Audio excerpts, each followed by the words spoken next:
ಕಳೆದ 20ನೇ ತಾರೀಕು ಬೆಳಗ್ಗೆ ನಮ್ಮ ಕಾಗವಾಡ ಪೊಲೀಸ್ ಠಾಣೆಗೆ ಮಾಹಿತಿ ಬರುತ್ತೆ.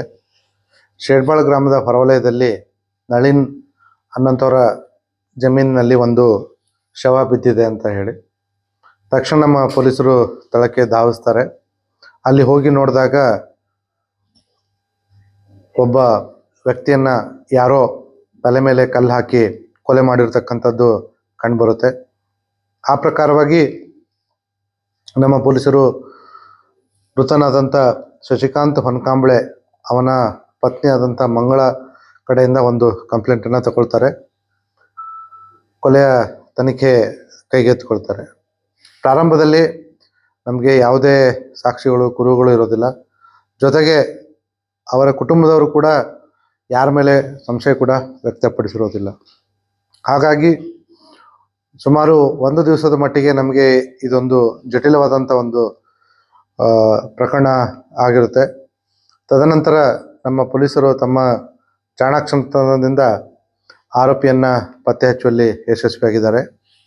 ಅದೇ ಊರಿನ ಫೈಮುದ್ದೀನ್ ಮುಲ್ಲಾ ಸಾಬ್ ಜಮಾದಾರ್ ಅನ್ನುವಂಥ ವ್ಯಕ್ತಿ ನಮ್ಮ ತನಿಖೆಯಲ್ಲಿ ಕೊಲೆಗಾರನಂತ ಕಂಡು ಬಂದಿದ್ದರಿಂದ ಅವನನ್ನು ನಮ್ಮ ವಶಕ್ಕೆ ಪಡೆದುಕೊಂಡು ತನಿಖೆಯಲ್ಲಿ ಅವನು ತನ್ನ ತಪ್ಪೊಪ್ಪಿಗೆಯನ್ನು ಹೇಳಿರೋದ್ರಿಂದ ಮಾನ್ಯ ನ್ಯಾಯಾಲಯಕ್ಕೆ ಮುಂದಿನ ಕಾನೂನು ಪ್ರಕಾರಕ್ಕೆ ಒಪ್ಪಿಸಿದ್ದೀವಿ. ಈ ಪ್ರಕರಣದ ಹಿನ್ನೆಲೆ ನಮ್ಮ ತನಿಖೆಯಲ್ಲಿ ಕಂಡುಬಂದಿರೋದೇನಪ್ಪ ಅಂತಂದರೆ, ಕೊಲೆಯಾದಂಥ ಶಶಿಕಾಂತ್ ಈತನು ಊರಲ್ಲಿ ಸ್ವಲ್ಪ ಬಡ್ಡಿ ವ್ಯವಹಾರ ಮಾಡ್ತಾ ಇದ್ದ.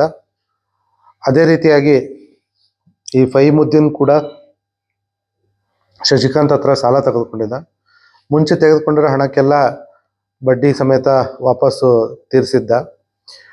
ಈ ಸರ್ತಿ ಅವನು 20,000 ತಗೊಂಡಿದ್ದ ಮತ್ತು ತಿಂಗಳಿಗೆ ಸ್ವಲ್ಪ ಹೆಚ್ಚಿನ ಬಡ್ಡಿಯನ್ನು ವಿಧಿಸ್ತಿದ್ದ ಅನ್ನೋಂಥದ್ದು ನಮಗೆ ತನಿಖೆಯಲ್ಲಿ ಕಂಡು ಬಂದಿದೆ.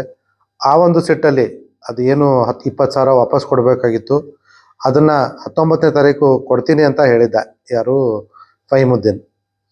ಇವನು 19ನೇ ತಾರೀಕು ತನ್ನ ಅಂಗಡಿನ ಮುಚ್ಕೊಂಡು ಅವನ ಹತ್ರ ಹೋಗ್ತಾರೆ. ಇವನು ಜೊತೆಗೆ ಅವನ ಬೈಕಲ್ಲೇ ಎಲ್ಲಿ ಮುಖ್ಯ ರಸ್ತೆ ಇದೆಯೋ ಅದನ್ನು ಬಿಟ್ಟು ಬೇರೆ ಒಳದಾರಿಯಿಂದ ಅಲ್ಲಿ ಜಮೀನ್ ಹತ್ರ ಕರ್ಕೊಂಡು ಹೋಗಿ ಅಲ್ಲಿ ಮೊದಲು ಅವನಿಗೆ ಕೆಳಗಡೆ ಬೀಳಿಸ್ಬಿಡ್ತಾನೆ. ಅವನು ಫೈಮುದ್ದೀನ್ ಜಮಾದಾರ್ ಸ್ವಲ್ಪ ದೃಢಕಾಯದ ವ್ಯಕ್ತಿಯಾಗಿದ್ದು, ಕೊಲೆಯಾದಂಥ ಶಶಿಕಾಂತ್ ಸ್ವಲ್ಪ ಕೃಷಕಾಯದ ವ್ಯಕ್ತಿ. ಸೊ ಅವನ್ನ ಬೀಳಿಸಿ ಅವನ ಮೇಲೆ ತಲೆ ಮೇಲೆ ಕಲ್ಲನ್ನು ಎತ್ತಿ ಅವನ ಕೊಲೆಗೆ ಕಾರಣರಾಗ್ತಾನೆ. ಕೊಲೆ ಮಾಡಿದ್ಮೇಲೆ ಅವನ ಮೊಬೈಲು ಮತ್ತು ಕೊಲೆಗೆ ಬಳಸಿರ್ತಕ್ಕಂಥ ಇದನ್ನು ಅಲ್ಲೇ ಪಕ್ಕದಲ್ಲಿರ್ತಕ್ಕಂಥ ಕೃಷಿ ಹೊಂಡದಲ್ಲಿ ಎಸೆದಿದ್ದು, ಅದನ್ನು ನಮ್ಮವರು ಮೊನ್ನೆ ದಿವಸ ಕೃಷಿ ಹೊಂಡವನ್ನು ಖಾಲಿ ಮಾಡಿ ಅಲ್ಲಿ ಈ ಕೊಲೆಗೆ ಉಪಯೋಗಿಸಿರ್ತಕ್ಕಂಥ ಕಲ್ಲನ್ನು ಸೀಸ್ ಮಾಡಿದ್ದಾರೆ. ಜೊತೆಗೆ ಮೃತನ ಮೊಬೈಲ್ ಕೂಡ ಅಲ್ಲಿ ನಮಗೆ ಸಿಕ್ಕಿದೆ. Very unfortunate.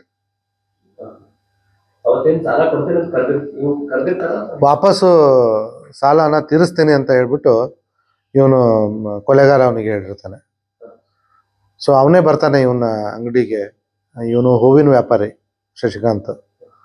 ಅವನು ಕೊಲೆಗಾರ ಇದು ಏನಂತಾರೆ ಚಿಕನ್ ಬಿರಿಯಾನಿದ ಅಂಗಡಿಯನ್ನು ಇಟ್ಕೊಂಡಿದ್ದಾನೆ. ಅವನು